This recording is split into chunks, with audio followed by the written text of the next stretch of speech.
बसले होते. परंतु अचानक त्यांना इंग्रजी आरमार पुन्हा दिसू लागले. रुद्राजी अनंतांनी तोफा दुर्गाकडे येत होती खरी, परंतु त्यावरून तोफा धडाडत नव्हत्या. कसल्या तरी भीतीने इंग्रजी आरमार विजयदुर्गाजवळ येत आहेत हे दुरूनच रुद्राजी अनंतांनी ओळखलं. त्यांनी आता सावधगिरीने वागायचं ठरवलं. तोवर इंग्रजी जहाजांची संख्या पाहून चाच्यांची जहाज अंधारात दिसेनाशी झाली.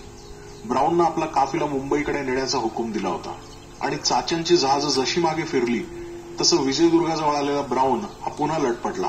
विजयदुर्गावर हल्ला देण्याचा हुकूम त्याने मागे घेतला आणि तो पुन्हा मुंबईच्या दिशेने निघाला.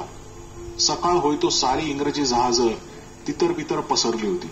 काही मुंबईच्या दिशेने, काही विजयदुर्गाच्या आसमंतात, तर काही चाच्यांच्या पाठीवर. ही सारी इंग्रजी जहाजं इकडे तिकडे पसरलेली आहेत हे दिसताच रुद्राजी अनंतांनी तो मोका साधला. मराठी आरमार आता वाघोटण्याच्या खाडीतून निघालं आणि इंग्रजांच्या आरमाराच्या पाठीवर लागलं. चाच्यांची जी 2 जहाजं आली होती त्याची नावं व्हिक्टरी आणि कॅसंड्रा अशी होती.